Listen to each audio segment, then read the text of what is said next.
Hey Art Squads, welcome to SJDG Art. So இன்றைக்கி வீடியோவில் என்ன பார்க்க போகிறோம்னு பார்த்தீங்கன்னா இன்ஃபினிட் பெயிண்டரோட ஒரு சில டிப்ஸ் அண்ட் ட்ரிக்ஸ் தான் பார்க்க போகிறோம். ஸோ வாங்க வீடியோக்குள்ளே போகலாம். ஓகே, ஃபர்ஸ்ட் பார்த்தீங்க அப்படின்னா add the brushes to favourite.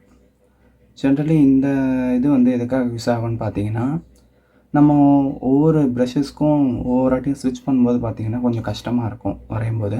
இப்போ ஃபார் எக்ஸாம்பிள் நான் கேலிகிராஃபியில் மோனோலைன் யூஸ் பண்ணுறேன் அப்படின்னா எனக்கு அடுத்தது பார்த்திங்கன்னா சாஃப்ட் ப்ரஷ் யூஸ் பண்ணோம் அப்படின்னா திரும்ப நான் அதுக்கு ஒரு வாட்டி ஸ்விட்ச் ஆகிற மாதிரி இருக்கும். ஸோ இதெல்லாம் அவாய்ட் பண்ணுறதுக்கு நம்ம என்ன பண்ணோம்னா எல்லாம் நமக்கு தேவை, அதாவது கண்டினியூஸாக நம்ம யூஸ் பண்ணக்கூடிய ப்ரஷஸ் எல்லாத்தையுமே ஆட் டு ஃபேவரட்டில் ஆட் பண்ணிக்கணும். எப்படின்னா நீங்கள் இப்போ ஃபார் எக்ஸாம்பிள் நான் கேலிகிராஃபியில் மோனோலைன் யூஸ் பண்ணேன். ஸோ அதை இங்கே இருக்குது பார்த்தீங்களா, இதை இப்படி கிளிக் பண்ணிக்கோங்க. இது ஆட் ஆகிடுச்சு. தென் நெக்ஸ்ட்டு பார்த்தீங்க அப்படின்னா சாஃப்ட் டேப்பர் யூஸ் பண்ணுவேன். ஸோ அதையுமே நான் ஆட் பண்ணிக்கிறேன். தென் ஸ்ப்ரேயர், அதில் பார்த்தீங்க அப்படின்னா நான் sprayer paint and soft air brush, okay, and medium air brush. இப்போ இது எல்லாமே பார்த்தீங்க அப்படின்னா நமக்கு இங்கே ஃபேவரட்டில் ஆட் ஆகிருக்கும். இது நார்மலாக நீங்கள் அப்ளிகேஷன் புதுசாக இன்ஸ்டால் பண்ணும்போதே பார்த்தீங்கன்னா ஃபேவரட்டுன்ற ஆப்ஷன் இருக்கும். ஓகே, செகண்டாக பார்க்கக்கூடியது என்னதுன்னு பார்த்தீங்கன்னா ரெஃபரன்ஸ் இமேஜ். ஜென்ரலாக நம்ம ரெஃபரன்ஸ் இமேஜ் பார்த்தீங்க அப்படின்னா ஒன்று நம்ம ஏதாவது ஒரு இமேஜ் டவுன்லோட் பண்ணி ஃபோனில் இல்லைன்னா லேப்டாப்பை பார்த்து வரைவோம், சரிங்களா. ஸோ இதெல்லாம் அவாய்ட் பண்ணுறதுக்காக இன்ஃபினிட் பெயிண்டர்லேயே ஒரு சின்ன ட்ரிக் இருக்குது. அதாவது பார்த்திங்கன்னா ரெஃபரன்ஸ் இமேஜ்னு சொல்லிவிட்டு இது எப்படி பண்ணுறதுன்னு நான் சொல்கிறேன். ஃபர்ஸ்ட் இந்த ஆப்ஷனை கிளிக் பண்ணிவிட்டு இம்போர்ட்னு இருக்கு இல்லையா, இதை கிளிக் பண்ணிக்கோங்க. கிளிக் பண்ண பிறகு இங்கே கேலரியில் போயிட்டு இதில் நம்ம எந்த ஃபோட்டோஸ் வேணால் செலக்ட் பண்ணிக்கலாம். நான் இப்போ பார்த்தீங்கன்னா ஜஸ்ட் சும்மா இதை நான் இங்கே ரெஃபரன்ஸாக கொடுத்துக்கிறேன். இதில் நீங்கள் லேயர்னு கொடுத்தீங்க அப்படின்னா கரண்ட் லேயர் மேலேயே செட் ஆகிடும், சரிங்களா. அப்படி கொடுக்கக்கூடாது. ஸோ ரெஃபரன்ஸுன்னும் போது நம்ம ரெண்டாவது ஆப்ஷன் தான் கொடுக்கணும். ஃபார் எக்ஸாம்பிள் அதே செலக்ட் பண்ணி இதோ பாருங்கள் ரெஃபரன்ஸ், இதை கிளிக் பண்ணிங்கன்னா இந்த ஓரத்தில் வந்துடும்.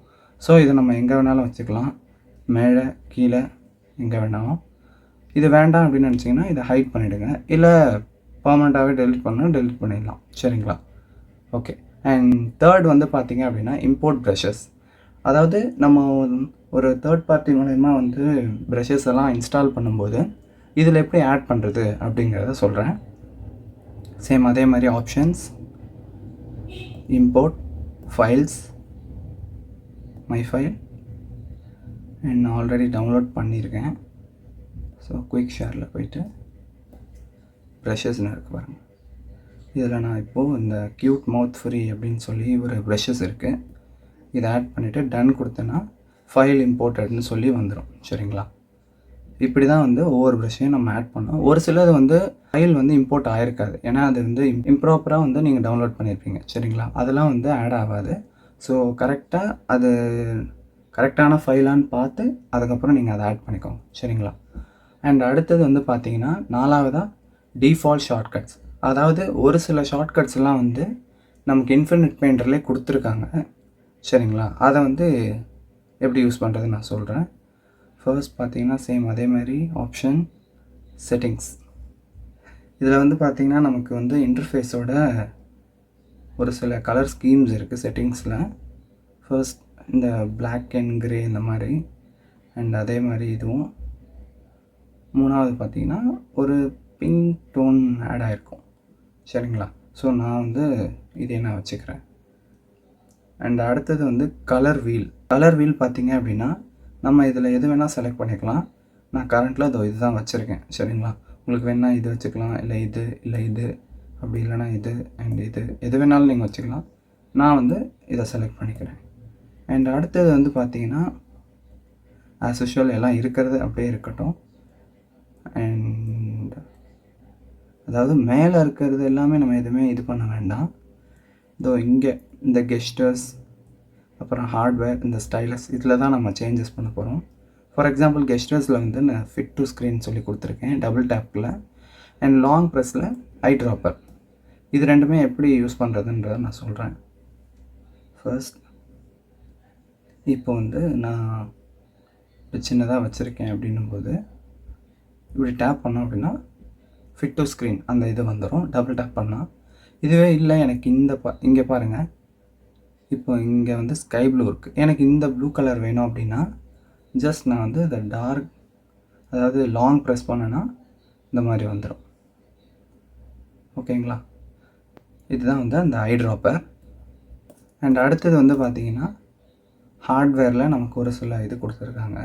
லைக் வால்யூம் கீழே வந்து அப் பட்டன் அழுத்தும்போது ரீடு, டவுன் பட்டன் அழுத்தும்போது அண்டு. அண்ட் வந்து நீங்கள் கன்ஃபார்ம் எனேபிள் பண்ணி வச்சுக்கோங்க. பிகாஸ் ஒரு சில டைம் வரையும் போது வந்து பார்த்திங்கன்னா இதோ இப்போ இங்கே பாருங்கள், நான் கேன்வஸ் உள்ளே இருக்கேன், இந்த மாதிரி வெளியே போனால் வெளியே போகாது, அதுக்கு தான் அந்த டிசேபிள் பேக்கு. அண்ட் அடுத்தது வந்து அதிலே பார்த்திங்கன்னா வந்து இந்த ரீடு அண்டு சொல்லியிருந்தேன் இல்லையா, அது எப்படிங்கிறத நான் காமிக்கிறேன்.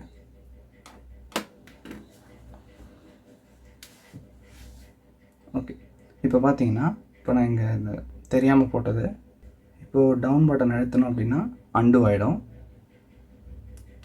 மேலே அழுத்தணும் அப்படின்னா ரீடு ஆகும். சரிங்களா, டவுன் பட்டன் அழுத்தினா அண்டு, அப் பட்டன் அழுத்தினா ரீடு. சரிங்களா, ஓகே. அடுத்தது வந்து அதிலே பார்த்தீங்கன்னா ஸ்டைலஸில் கொடுத்துருக்காங்க ஃபிங்கர், நான் அதை டிசேபிள் பண்ணியிருக்கேன். அண்ட் ஸ்டைலஸில் ஃப்ரண்ட் பட்டன் இதெல்லாம் நான் வந்து டாகல் இன்டர்ஃபேஸ்ன்னு கொடுத்துருக்கேன். சரிங்களா, பிகாஸ் என்ன இதில் ஒரே ஒரு பட்டன் மட்டும்தான் இருக்கும், உங்களால் பார்க்க முடியுதான்னு தெரியல. ஓகே, இது மட்டும்தான் இருக்குது. ஓகேங்களா, அதனால் வந்து இது எதுக்குன்னா, இப்போ ஃபார் எக்ஸாம்பிள் நான் ஃபுல்லாக வரைஞ்சி முடித்த பிறகு ஜஸ்ட் இப்போ இந்த பட்டனை நான் இங்கே பாருங்கள், அவ்வளோதான், ஃபுல் வியூ கிடைக்கும். சரிங்களா, ஓகே. இது திரும்ப அழுத்தினா பழையபடி வந்துடும். அஞ்சாவதாக பார்த்தீங்க அப்படின்னா customise your tools and tool bars. இது வந்து இங்கே நீங்கள் நோட்டீஸ் பண்ணியிருப்பீங்க ஆரம்பத்துலேருந்து, இந்த ஃபில், அப்புறம் மூவ் டூல், அப்புறம் இது எதுக்குன்னா லைக் நம்ம இந்த பக்கம் வரையும்போது இந்த பக்கம், அதாவது ட்ராயிங் அசிஸ்டன்ட் சொல்லுவாங்க. ஓகே, இதெல்லாம் வந்து எப்படி நான் இங்கே வச்சுருக்கேன் அப்படின்னா, லைக் இப்போது இதெல்லாம் நமக்கு இருக்கக்கூடிய டூல்ஸ். சரிங்களா, இந்த டூல்ஸை லாங் ப்ரெஸ் பண்ணிங்க அப்படின்னா இப்படி வெளியே வந்துடும். இப்போ இதை எடுத்துகிட்டு போய் நம்ம இங்கே ஆட் பண்ணால் இங்கே ஆட் பண்ணிக்கலாம். இல்லை அது வேண்டாம் அப்படின்னா சேம் அதே மாதிரி எடுத்து இப்படி வெளியே போட்டுடணும். ஓகேங்களா, தட்ஸ் இட். இப்போது டூல் பார் வந்து நம்ம எப்படி வந்து கஸ்டமைஸ் பண்ணலான்னு பார்த்தீங்கன்னா, அதாவது இதை மட்டும்தான். இது எப்படின்னா லைக் நம்மளோட 2 ஃபிங்கர்ஸை யூஸ் பண்ணி இந்த மாதிரி ட்ராக் பண்ணி, ஆரம்பத்தில் உங்களுக்கு இந்த சைடில் தான் இருக்கும் லெஃப்ட் கார்னரில், நான் வந்து மேலே டாப்பில் வச்சுருக்கேன். இதை நீங்கள் இப்படியும் வச்சுக்கலாம், இல்லைனா இதோ சென்டரில் ஃப்ளோட் பண்ணுற மாதிரியும் வச்சுக்கலாம், அப்படி இல்லைனா கீழே வச்சுக்கலாம், உங்கள் விருப்பம் தான். பிகாஸ் நான் வந்து இந்த எட்ஜில் வந்து ஏதாவது வரையும் போது ஆட்டோமேட்டிக்காக கலர் ஏதாவது சேஞ்ச் ஆகிடுதுன்றதுனால நான் அதை மாற்றி வச்சுருக்கேன். சரிங்களா, ஓகே, தேங்க்யூ ஃபார் வாட்சிங்.